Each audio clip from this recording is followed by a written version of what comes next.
Hello friends, welcome करुछि Sarojini tutorial को। आज आमे ओएसटीटी ओटीट रे आसुथिबा चाइल्ड डेवलपमेंट एंड पेडागोजी बा सीडीपी रो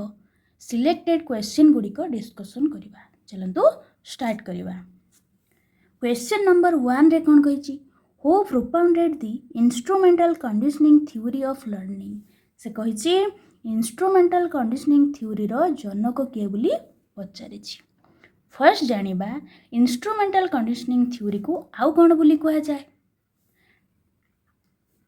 जोड़ा कि ऑपरेंट कंडीशनिंग थ्योरी बोली कहा जाए। आमे जो माने देखिना जाइकि मो प्लेलिस्ट रे देखि परिबो। इंस्ट्रूमेंटल कंडीशनिंग थ्योरी को ऑपरेंट कंडीशनिंग थ्योरी बोली कहा जाए। तांकर जनक किए बा ऑपरेंट कंडीशनिंग थ्योरी बा इंस्ट्रूमेंटल कंडीशनिंग थ्योरी रो जनक किए, जे कि B F Skinner. Correct answer option number B. सेमते आईवी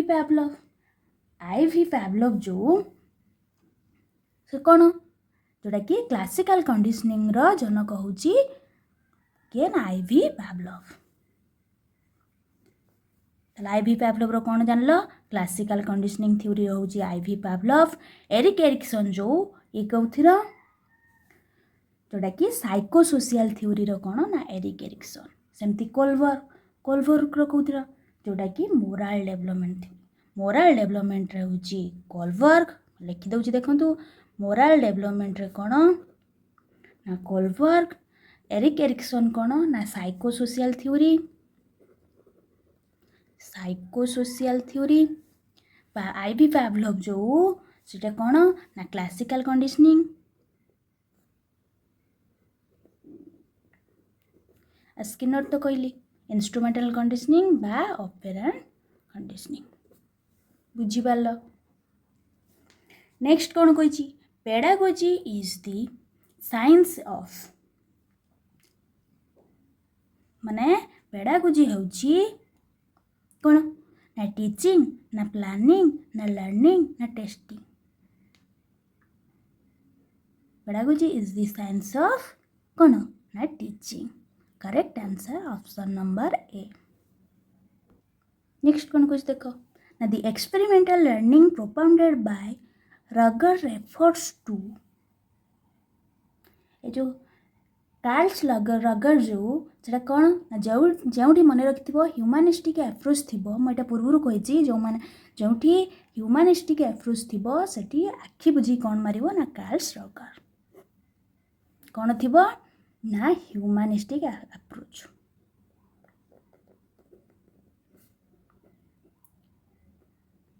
यदि ह्यूमनिस्टिक एप्रोच पचा थिबो ताने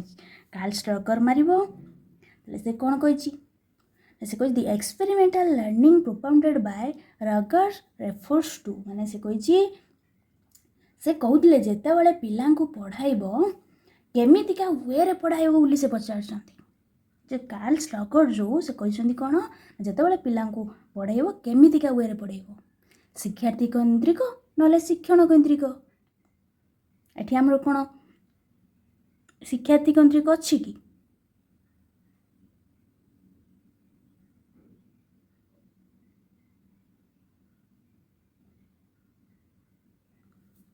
को जे कंटेंट सेंटर ना टीचर सेंटर ना लर्नर सेंटर ना प्रोग्राम सेंटर। तले को सेंटर हम हम कहली कोन ना जेते बेले पिला को पढ़ाइबो केमितिका वे रे पढ़ाइबो बोली रगर कहिसंती। केमितिका को वे रे आइदर शिक्षार्थी केंद्रिक नहले शिक्षण केंद्रिक। तले correct answer option number C, learner center. Next कौन कहिछि देखो, कहिछि development starts from the stage of, कहिछि गोटिए पिलार डेवलपमेंट जो केउ बयस रु हुए, प्री नाटल ना पोस्ट नाटल ना इन्फेंसी ना अर्ली चाइल्डहुड। ए जो गोटे पिलार डेवलपमेंटा केउ बयस रु हुए ना प्री नाटल हुए। Correct answer option number A. Next कौन कहिछि देखो ना what is the first social group with which a child comes in contact with. आमे कौन जानछथि गोटे प्राइमरी आ गोटे सेकेंडरी। जेतेबेले से कहिछि what is the first social group with which a child comes in contact with, जो पिलाटा जो फास्ट से जो कंटाक्ट करे क्या सहित जो फास्ट सोशल ग्रुप जहाँ प्राइमरी सोशल ग्रुप सैया ताले क्या सहित तार फर्स्ट सोशल ग्रुप होता है जोटा कि तार फैमिली सहित correct answer option number B sorry ए।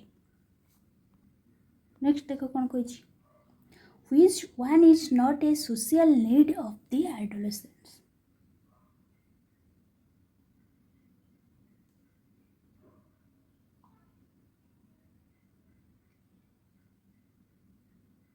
कही जे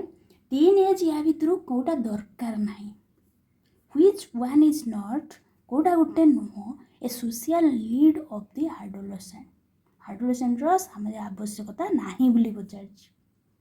बा टीन एज या भितर कौटा दरकार नहीं कौटा दरकार नहीं स्टेटस तो दरकार इंडिपेंडेंस भी दरकार एफेक्शन भी दरकार किंतु अचीवमेंट दरकार नहीं अचीवमेंटा केबे हुए ना 18 वर्ष परे हुए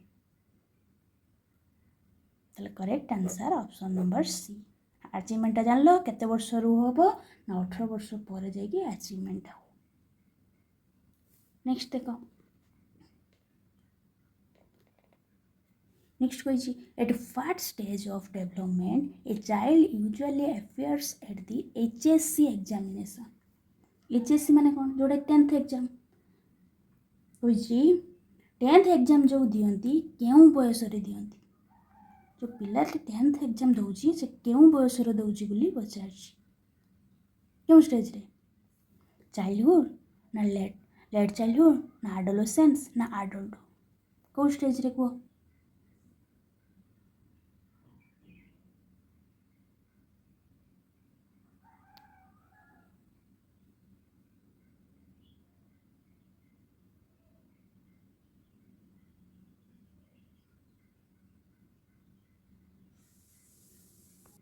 जोटा इधर adolescence correct answer option number सी।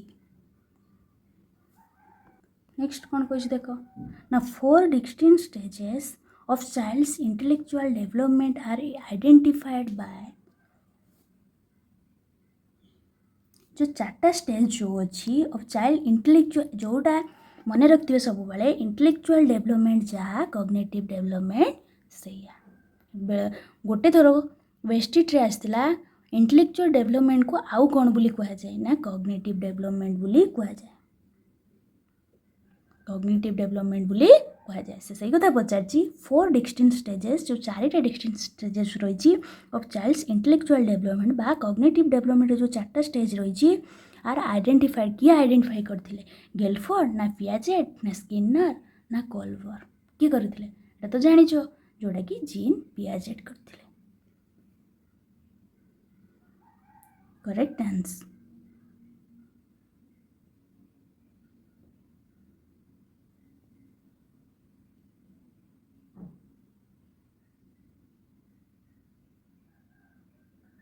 Correct answer option number B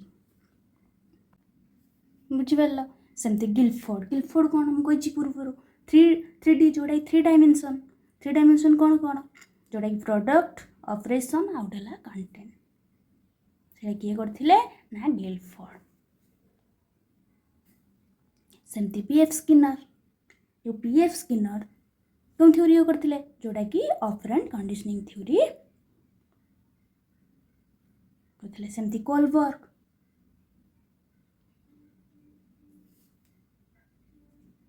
हुआ कोलबर्ग किए देखिए जोटा कि मोराल डेवलपमेंट थ्योरी करथिले ताले पूर्व कही कोलबर्ग होची मोराल डेवलपमेंट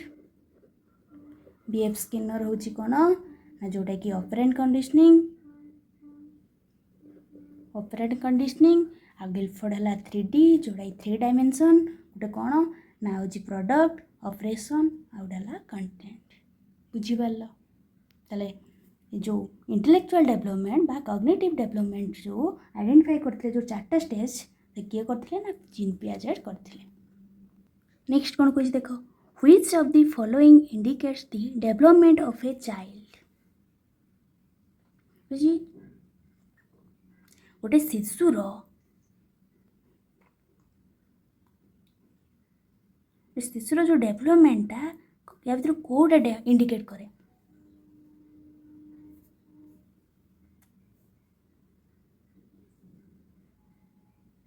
शिशुर जो विकास को कौटा इंडिकेट करे इंक्रीज इन हाइट आमे जानी ग्रोथ गोटे डेभलपमेंट गोटे ग्रोथ हूँ जोटा को आम मापी पार से ग्रोथ डेभलपमेंट कौन कौन ताले इंक्रीज इन हाइट हाइट तो मापी पार वेट भी साइज भी हाइट वेट साइज ये तो तीन टा कौन जाऊँगी ग्रोथ रे जाऊँगी increase in function of limbs एटा हूँ डेभलपमेंट रे जाऊँगी correct answer option number D next कौन कह देख at what stage of development the child is egocentric तो कौ स्टेजटा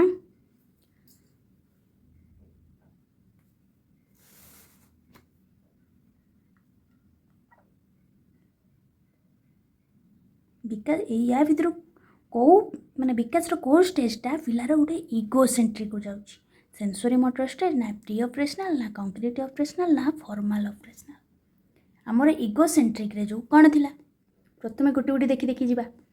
फर्स्ट जानिबा सेंसरी मोटर स्टेज क्या कह जाए सेंसरी मोटर स्टेज जो केते 0 to 2 years बा 18 ରୁ 24 मास सेंसरी मोटर स्टेज से कौन कौन जाऊँगी इमिटेशन जाऊँगी ऑब्जेक्ट परमानेंस जाऊँगी रिफ्लेक्स एक्शन जाऊँगी way of knowing out of site और आउट ऑफ माइंड एगुड़ा जाऊँगी सेंसरी मोटर स्टेज रे सेमती प्री ऑपरेशनल स्टेज रे कोड़ा जाऊँगी फर्स्ट जानिबा प्री ऑपरेशनल स्टेज केते रु केते 2 to 7 years जोटा कि अर्ली चाइल्डहुड बोली कहुच्छी से कौन कौन जाऊँगी ना इगोसेंट्रिज्म जाऊँगी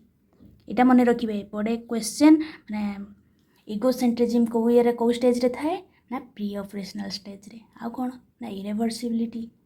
ताको आउ कौन बोली कह जाए ना प्री गैंग एज बोली कह जाए क्या प्री ऑपरेशनल स्टेज को आउ एनिमिज्म थाए सिंबॉलिक प्ले टॉय एज ताको कह जाए प्री ऑपरेशनल स्टेज को आ से एज रे कौन हुए ना crucial stage of language development होता है प्री ऑपरेशनल स्टेज रे सेमती कंक्रीट ऑपरेशनल स्टेज केते रु केते जोटा कि 7 ରୁ 11 वर्ष ताको कौन बोली कह जाए ये है प्री गैंग एज कह जाए या कौन बोली कह जाए ना गैंग एज बोली कह जाए जोटा कि 7 ରୁ 11 वर्ष ताको आउ कौन कह जाए से कौन कौन हुए जोटा कि लॉजिकल थिंकिंग जियोसेंट्रिज्म रिवर्सिबिलिटी डेभलप्स होता है ट्रांजिटिविटी डेभलप्स होता है सेरिएसन होता है एगुड़ा सब कौन होता है ना कंक्रीट ऑपरेशनल स्टेज रे होता है तापर कौन अच्छी ना formal operation formal operational stage केते रु केते ना 11 ରୁ एडल्ट जाए ताको कौन बोली कह जाए ना पीक गैंग एज बोली कह जाए एगुड़ा मन रखिबो पीक गैंग एज क्या कहुए कौटा कह कौ ये थाए ना फॉर्मल ऑपरेशनल स्टेज रे पीक गैंग एज थाए ताको कह जाए कंक्रीट ऑपरेशनल गैंग एज बोली कह जाए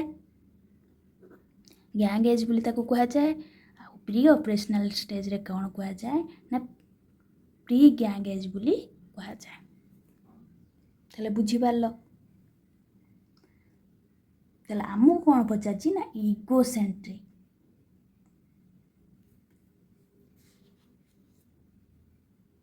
ताने इगोसेंट्रिक कौ ये रहता है कौ एज रे ना प्री ऑपरेशनल स्टेज रहता है जोटा कि प्री गैंग एज रे होता है correct answer option number B आउ कौन होता है प्री ऑपरेशनल स्टेज रे एनिमिज्म होता है इरिवर्सिबिलिटी होता है लैक ऑफ कंजर्वेशन होता है एगुड़ा सब कौन होता है जोटा कि प्री ऑपरेशनल स्टेज रे होता है यहाँ मन रखियो नेक्स्ट कौन कह देख which of the following is not teacher central learning बुझी या भर कौटा शिक्षक केन्द्रिक नुहे बोली पचार प्रथमे जानिबा शिक्षक केन्द्रिक कौगुड़ा आम जानी demonstrating discussing explaining demonstrating discussing आउ एक्सप्लेनिंग एगुड़ा जाउची कोउथिरे ना टीचर सेंटर्ड रे जाउची टीचर सेंटर रे जाउची किंतु लर्निंग बाय डूइंग जो एटा चाइल्ड सेंटर रे जाउची जोटा कि एटा टीचर सेंटर रे जाऊ नाही बा शिक्षक केंद्रिक रे जाऊ नाही correct answer option number A बुझिपारल कहिची the school administration should be माने से कौन कहिची ना जते बेले तुम पिला को पढ़ेइबो केमितिका वे रे पढ़ेइबो the school demonstration should be जोटा कि जते बेले पिला मानू पढ़ेइबो केमितिका वे रे पढ़ेइबो डेमोक्रेटिक ना ऑटोक्रेटिक आइडियलिस्टिक ना को टाइप रो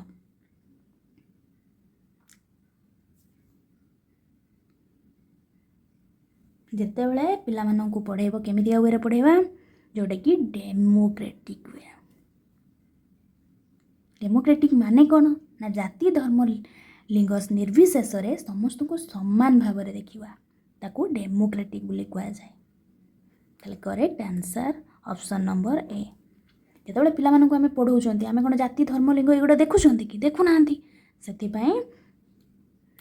डेमोक्रेटिक वे रे पढ़ाइबा दरकार नेक्स्ट कौन कही which is not a factor of democratic management टिके पूर्व कहीकि गली डेमोक्रेटिक माने कौन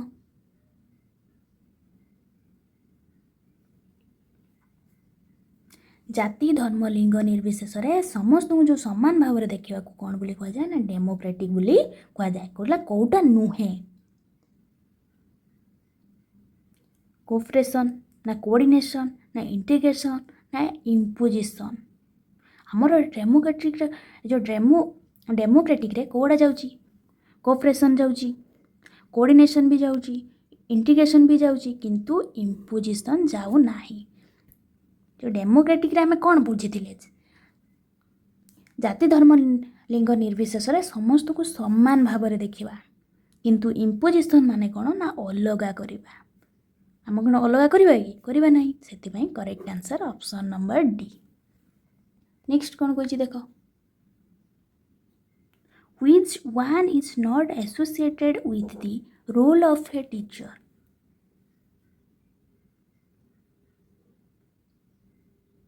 कही शिक्षकंकर या भितर केउटा गोटे रूल नुह which one is not associated with the role of a teacher शिक्षकंकर या भितर केउटा गोटे रूल नुह बोली पचार कौटा फैसिलिटेटर टीचर तो गोटे फैसिलिटेटर से भी होचंदी गोटे फिलोसोफर भी ये जो फैसिलिटेटरटा आगुरु कौन थिला ना गाइड थिला एबे हेजी फैसिलिटेटर टीचर होचंदी फैसिलिटेटर टीचर होचंदी फिलोसोफर टीचर होचंदी फ्रेंड किंतु टीचर एडमिनिस्ट्रेटर नुह correct answer option number D administrator नुह ताले कौन बुझिल टीचर होचंदी फैसिलिटेटर बा गाइडर टीचर होचंदी फिलोसोफर टीचर होचंदी फ्रेंड किंतु एडमिनिस्ट्रेटर नुह नेक्स्ट कौन कही देख ना difficulty value and discriminating power of the test items are determined at the stage of planning preparation ना ट्राई आउट ना एडमिनिस्ट्रेशन से कौन कही difficulty value and discriminating power of the test items are determined at the stage of से कही धरा जाऊ गोटे क्वेश्चन तैयारी कले केउटी प्रॉब्लम अच्छी कौन कौन भूल अच्छी केते बेले चिन्हती मैंने कही धरा जाऊ गोटे क्वेश्चन तैयारी कले केउटी प्रॉब्लम अच्छी कौन कौन भूल अच्छी केते बेले आमे चिन्हती बा आम गोटे टेस्ट करुँच केत जाना भूल अच्छी कि कौन अच्छी केत जो चेष्टा करती आउ थे ताले try out correct answer option number C आम कौन प्लानिंग करती प्रिपरेशन भी करती एडमिनिस्ट्रेशन भी करती किंतु ट्राई आउट चेष्टा करती माने ट्राई करती correct answer option number C video भल लगे लाइक शेयर आउ सब्सक्राइब कर।